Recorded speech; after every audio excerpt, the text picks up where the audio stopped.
I'm Ellie Brown, your 63rd Masked Rider. Being a part of the Masked Rider program is such an honor. There's so many people who have made this program so great, and I'm just truly honored to be a part of Texas Tech in such a special way. My interest for becoming the Masked Rider started at a very early age. So I started riding horses when I was 11 years old, and it kind of just evolved from there. And once getting involved in the Masked Rider program at Tech, I knew that's what I wanted to pursue. The Masked Rider program started in 1954 with Joel Kirkbolton leading the team onto the field, and it kind of just became the official mascot from there. The Flying Red Horseman leads the Red Raiders from Texas Tech onto the field. It really has become, I believe, one of the primary symbols, along with the double T, that people think of when they think of Texas Tech University. In the past, since I've been here, we've gone from the Masked Rider making about 100 appearances a year to making 400 appearances on behalf of this university. And that, of course, is in addition to running the team out at football games. You know, we have a lot of tryouts within the Spirit program, but the one for the Masked Rider is the most lengthy, and it's probably the most thoroughly vetted student on this campus as far as getting that job. We want to be very careful about who we choose because we know what an amazing and profound symbol they are to Texas Tech. Ellie is just an extraordinary human being, and she started off in our program as a field safety helper, and those are the students and staff who are on the football field helping out with the safety of the horse when the horse runs. And we really started noticing her then. She's a good person with horses, but she's a good person in the way that she represents Texas Tech. So when she tried out last year to become the Masked Rider, she already had, in a lot of ways, proven herself worthy of the position. The training kind of started before you even really knew that you wanted to be a Masked Rider. It started at a young age, riding and getting to be around horses, and also just getting to be around people and talking to people. And so there was a lot that went into it before arriving at Texas Tech, but now being at Texas Tech, it started as getting involved with the past Masked Rider, Lauren Bloss, and getting to be her assistant and just learning what the role requires from you and from the people around you. Taking care of Centennial Champion is an everyday task, every day and multiple times a day. So we go to sometimes multiple events a day. I'm there morning and night to feed, clean, take care of him, give him a bath, get him ready for whatever appearance we're going to. So it's a time commitment for sure, but the best time commitment I could ever make.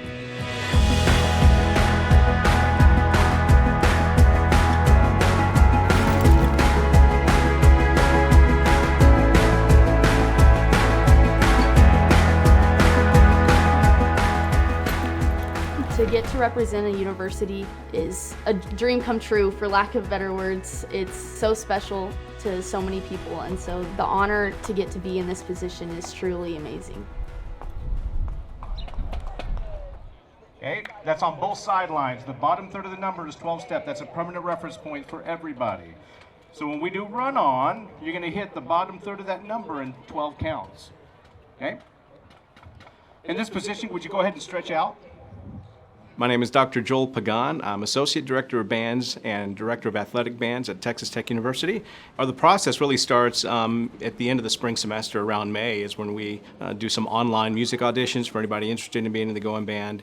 And then the rest of the summer is setting up all of our halftime shows and getting the drill ready, the music, the arrangers, the instructors, everything all together. And then the big part of it starts the first week of August, where we have a week of summer band. This is where we learn all of our pregame, the first halftime show. We teach all the new members all the tradition, and this is where we get everything prepared for that very first football game. Look side to side. Side to side. As you're crossing the double T, look side to side. Gotta have y'all. Y'all were awesome last week. Let's do it again. Let's do it again. Y'all were so awesome last week. The Going Band from Raiderland and the experience. So first of all, I am a huge fan of the band. My favorite band song is March to Grandioso. And I'm a huge tuba fan. Our tuba players know that. I tell them all the time and mess with them whenever I'm around them. And my tubas! And my friggin' tubas! We got the best band in the country. Their enthusiasm, their passion shows up on Saturdays. I always want them to understand that they're a part of us and we're a part of them, because we're in it together, and they do set a tone. I mean, whenever you bring everything together, the mask rider, the student section, the tortillas flying, the band playing, it creates a special atmosphere, and that's why we're so tough to beat at home. It's just not the team, but it's everybody being there and showing up and being loud. It's one of the largest and oldest student organizations on campus with a lot of history. I mean, going back to the 50s, a lot of what we do on the field today is a nod to what the band did way back in the 1950s. Most people, although they've probably seen this, they never realize that everything we do on the field is symmetrical, especially for halftime. And there's a reason for that. The band is actually split in half. There's a band 1, band 2 with equal instrumentation on each side. And this is something that was done back in the 50s so that no matter where you sat in the stadium, you heard what the director at the time called the stereophonic sound. So you heard a full ensemble regardless of where you were on the field. So that's something that most people don't realize. So there's a lot of tradition that we keep up every year, and it's a nod again to the alumni that have done this for years past. Just like with any college band, it's part of the pageantry.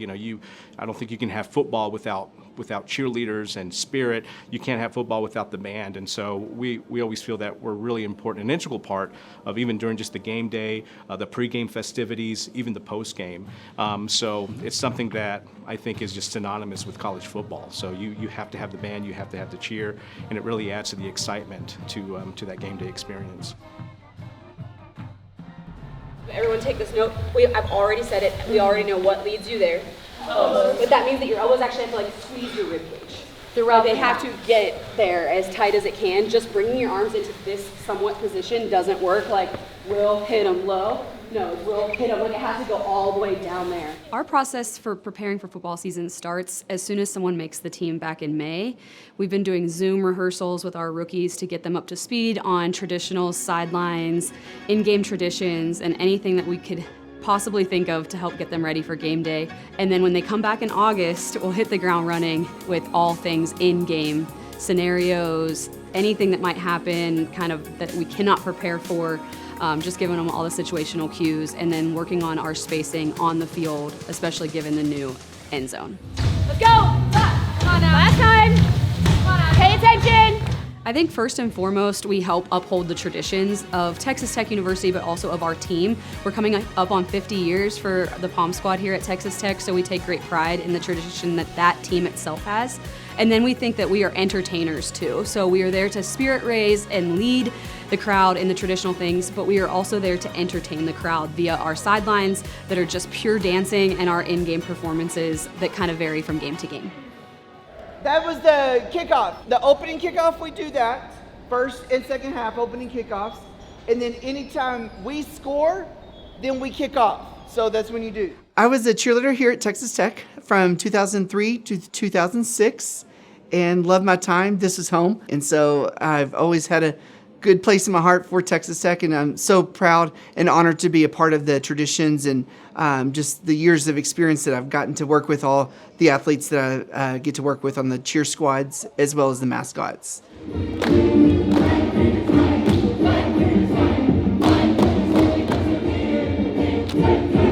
The cheerleaders are required to bring fan engagement and excitement for the game.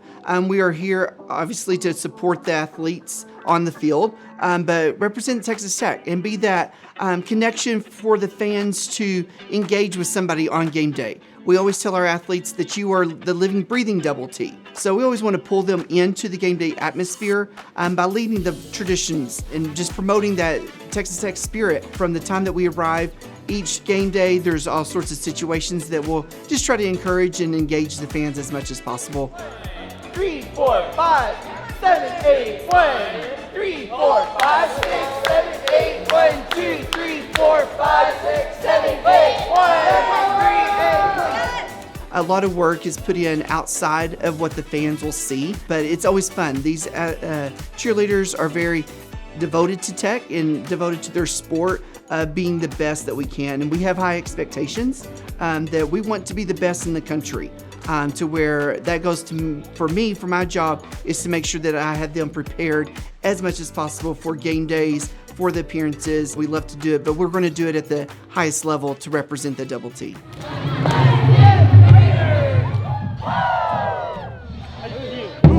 I'm feeling good. How you feeling? Obviously, the band and the Spirit organization, we don't rehearse together. We have our own separate routines and rehearsals. We only have one opportunity to actually put together that whole pregame sequence that we see at home games one time, and that usually happens several weeks before the first home game. So the very last day of our summer band training, which this year falls on Friday, August 16th, we will get together for the first time on the field with the entire Spirit group and the band group, and we'll actually rehearse how that sequence is going to work out. Palm and we're Spirit. Palms on that side of the hash and that side of the hash, waiting for y'all to get set, and then we'll move to the hashes, the three. Okay. We're on the sidelines still for Raider Power, then we move during videos. Okay. And so one thing that's unique for this year is because of this new south end zone and the tunnels are not open, there's going to be some adjustments that we're going to be making and a couple of surprises that are thrown in there as well for this year. Because we have a new south end zone, we're going to be updating a few things with our pregame as well.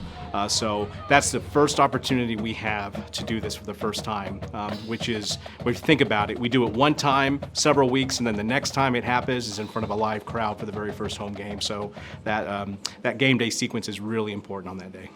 Our first on-field practice with all the entities that make game day successful is always a little, it's a little nerve-wracking, I think, for everyone, even though each squad knows their duty and the Masked Rider knows her duty and Raider Red.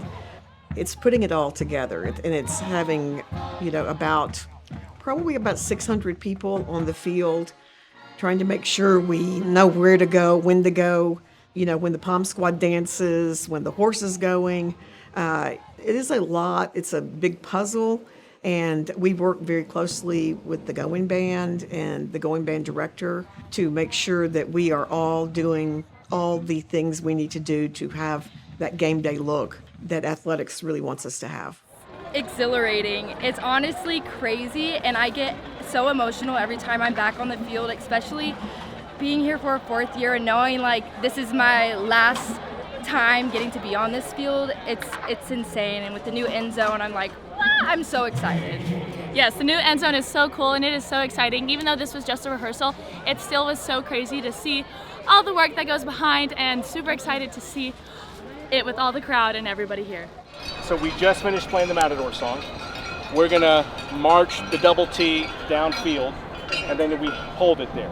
Something that's going to be different, as most of us know, is the team is now going to be running out of that new south end zone. So there's going to be kind of a different setup for the band and Palm and Cheer, and so we're incorporating kind of some new formations to help incorporate the band, Palm and Cheer, as part of that pageantry as they come running out. So I think it'll be something really neat for the fans to see for the first time.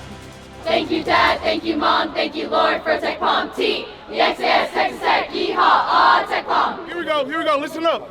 Hey, listen up.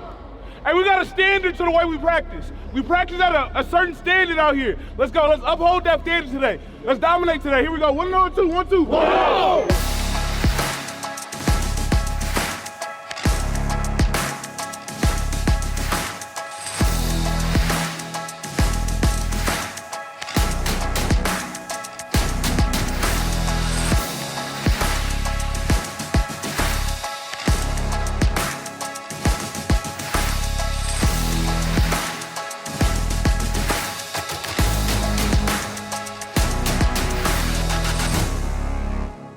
There was a lot of good things that happened today. John Carlos, there was a lot of good things that happened today. We are going in a right direction, Lux. We are. Good things are happening on both sides of the ball. And we're getting better. I mean that. So let's learn from today. Let's take care of our bodies. Let's get back to our body weights. Tomorrow looks exactly like today. Then we have school on Thursday. We got a walkthrough before school. We got Fast Friday. We got dinner at the hotel Friday night. We got a movie Friday night with a team. We got a mock game on Saturday. We get to sign a bunch of autographs in our jerseys on Saturday for a bunch of our fans. And then we go right into it's here, right? It's here.